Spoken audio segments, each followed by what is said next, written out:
Dan memang kalau pengobatan tradisional kan dibalur dengan bawang merah, nanti kan dia akan rilis gitu ya. Tapi kemudian dalam waktu 4 hari tiba-tiba bisa langsung begitu saja tanpa ada rasa sakit dan gimana gitu ya. Gimana ya dok ya? Ya, jadi sebenarnya menurut saya Bu Istiana udah benar sih, memang lebih baik kalau ada anak demam home treatment di rumah dulu, lihat gitu 1-2 hari, memang masih kita bisa tanganin di rumah. Tapi pola gitu ya dokter? Iya, jadi memang manajemen demamnya aja. Jadi misalnya kalau misalnya demam suhu tertentu dikasih obat demam, lebih banyak dikasih ASI ya, minum, atau skin to skin kan ibu netein ya Bu ya. Skin to skin jadi harus batasnya dok, batas bahwa ini udah danger buat orang tua mesti bawa ke dokter. Ya, jadi kalau misalnya kita suka edukasi ke pasien gitu, kalau misalnya anaknya demam 3 hari 72 jam, demamnya nggak turun-turun, terus kemudian terus menerus, kemudian juga anaknya tampaknya lemes, nggak aktif gitu ya, atau sampai misalnya ada kejang, tanda-tanda dehidrasi atau kurang cairan, sebaiknya memang dibawa ke dokter untuk memastikan apa sih kemungkinan demamnya, penyebabnya apa gitu. Baik. Karena demam itu sendiri cuma gejala ya dok? Iya, gejala betul. dari sesuatu. Betul. Ya sebentar, kalau ini kan tadi ininya kepalanya aja yang panas ya, badannya enggak gitu. Badan enggak panas, biasa, anak biasa. Nah ini apakah kan kita sebagai orang tua, apalagi kalau anak pertama mungkin kita nggak punya pengetahuan ya, apakah mungkin emang seperti ini apa gimana ya dok? Ya gitu tadi sih, minimal kalau kita punya anak kecil gitu biasanya kita punya termometer deh, karena kan kadang-kadang kalau kita cuman ngukur pakai tangan itu tidak valid, harus ada objektifnya dari termometer. Termometer berapa baru boleh dibawa ke rumah sakit? Jadi kalau misalnya anak di bawah 6 bulan kita agak lebih selektif. Kalau misalnya suhunya di atas 38,5 itu biasanya sebaiknya dibawa, karena di bawah 6 bulan itu kan antibodinya tidak semaksimal, belum sempurna seperti anak yang sudah lebih besar. Bisa ada perubahan cepat ya dok? Gitu. Jadi lebih baik kalau misalnya dia usia seperti itu, kalau suhunya di atas suhu tertentu dan apalagi berlangsung terus-menerus, sebaiknya sih dibawa ke dokter untuk memastikan apa kemungkinan sakitnya. Di atas 38,5 tadi ya dok? Iya. Tapi memang penanganan yang tepat adalah pada 1 hari dan hari kedua demam itu memang di rumah dulu aja untuk dipeluk. Memang seperti yang sudah disampaikan ya, ASI sudah gitu ya, semuanya ASI memang semuanya, makan juga masih mau dan tidak melihat sesuatu hal yang ganjil yang merasa sakit sekali atau apa tadi juga belum kelihatan apa-apa ya. Jadi mungkin memang jalannya beda. Iya. Ya nanti kita dengarkan ceritanya Bu Isti ya, kan setelah kepergian ini tadi aja udah melihat rasanya itu kan, ini bisa ekspresif ya, kalau Mbak Indriana kan beda gitu, kalau ini bisa gitu. Dan apa yang setelah terjadi, bagaimana perasaannya, kehilangannya seperti apa, nanti ceritainnya Bu Isti ya bersama kami dalam Curahan Hati Perempuan. Tangannya dingin.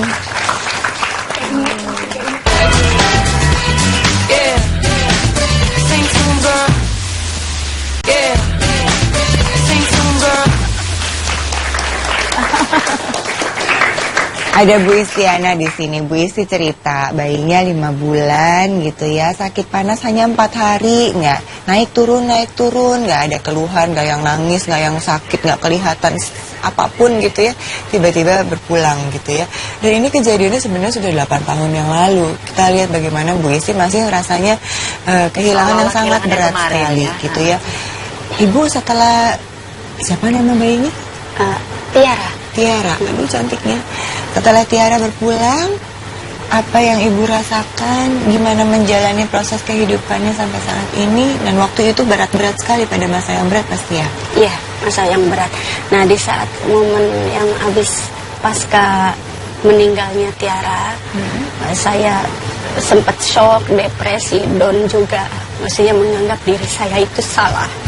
Salah karena menganggap diri saya itu nggak berguna sebagai orang tua, nggak bisa menjaga gitu, nggak bisa menjaga, dan benar-benar nggak ada guna deh, nggak ada arti.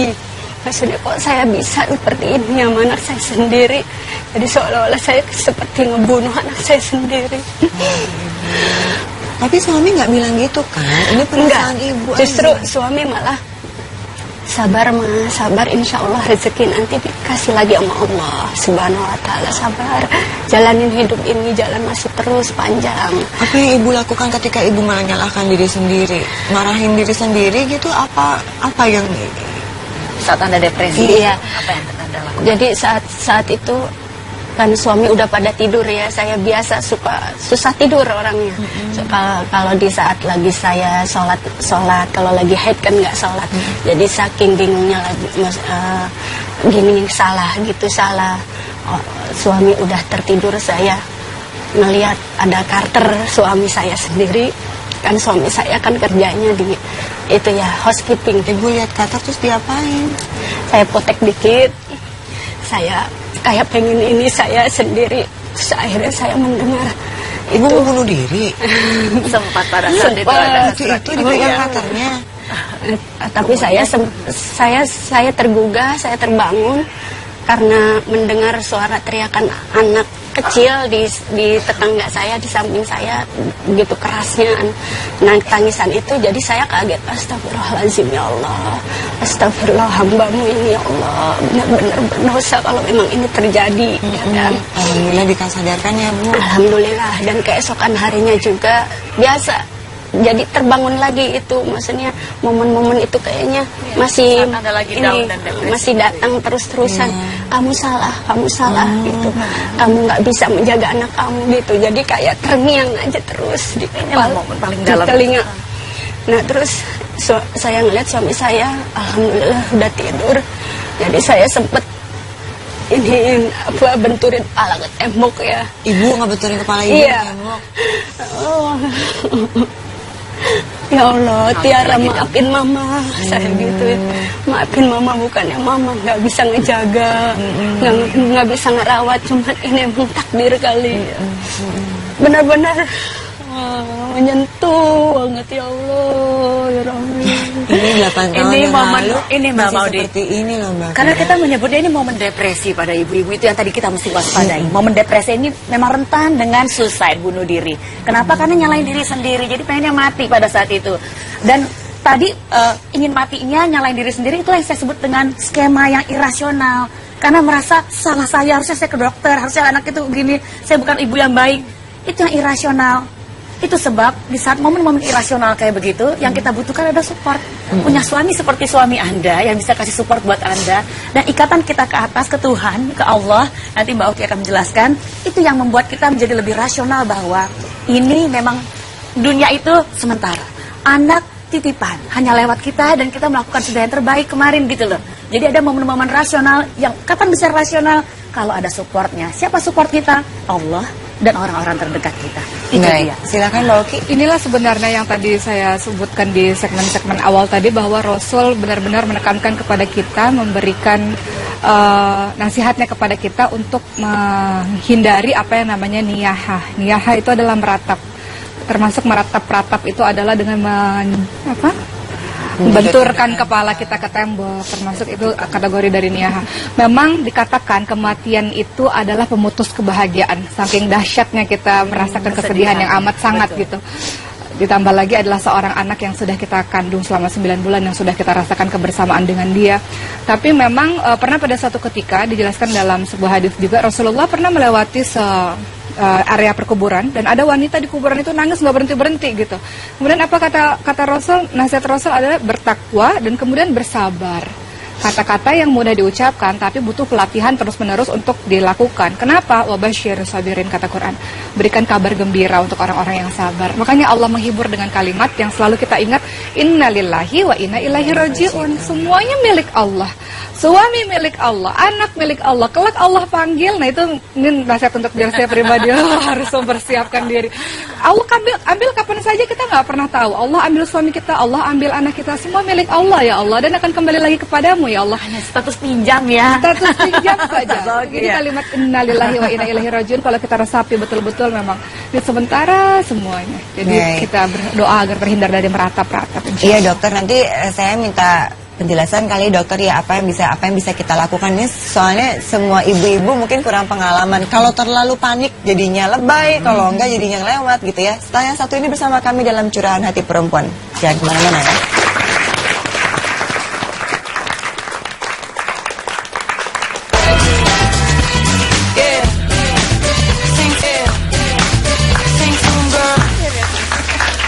Baik, untuk menutup perjumpaan kita pada pagi hari ini, silakan Dokter Margaret, apa yang bisa kita lakukan sebagai ibu-ibu ini? Jadi tadi Mbak Modi nggak usah juga terlalu lebay, maksudnya jangan juga demam masuk ke dokter gitu, jangan ya. Kadang-kadang juga masih banyak kemungkinan kan. Nah kadang-kadang malah kalau terlalu cepat juga dokternya juga belum bisa Nggak ada bisa kesimpulan apa-apa. diagnosis. Akhirnya yang ada malah udah nggak apa-apa nih. Padahal sebenarnya karena dia belum waktunya. Nanti gitu setelah 2-3 hari itu ya, Dok. Jadi biasa kita kasih batasan ke pasien kalau 3 hari demam tinggi terus menerus tidak ada perubahan dan anak cenderung Baru lesu ke dokter, baru gitu bawa ya, ke Dok, ya. dokter. Baik, terima kasih I Dokter see. Margaret. Mungkin kalau lebih jelasnya harusnya lebih konsultasi dan banyak baca ya, seperti yang dilakukan Mbak Indria ya. Dan saya banyak suka buku loh dan Mbak Indri sebagainya. tadi. Ini Ya. rasional sekali dengan cara apa dia mengedukasi dirinya. Dia lihat di internet bahwa saya nggak sendirian gitu loh. Yang kehilangan anak banyak, emosi yang saya rasakan itu sama seperti anak ibu-ibu yang kehilangan anak lainnya. Ini yang disebut dengan rasionalisasi. Semoga bisa Jadi lebih tetap baik. melalui semuanya ya. Ini juga Mbak Indria, semoga dapat lagi gantinya yang baru ya. Terima kasih Mbak Oki, Mbak Vera, Dokter Margaret, terima kasih. Kita akan membahas lagi topik-topik seputar perempuan besok tentunya dalam Curahan Hati Perempuan. Assalamualaikum warahmatullahi wabarakatuh.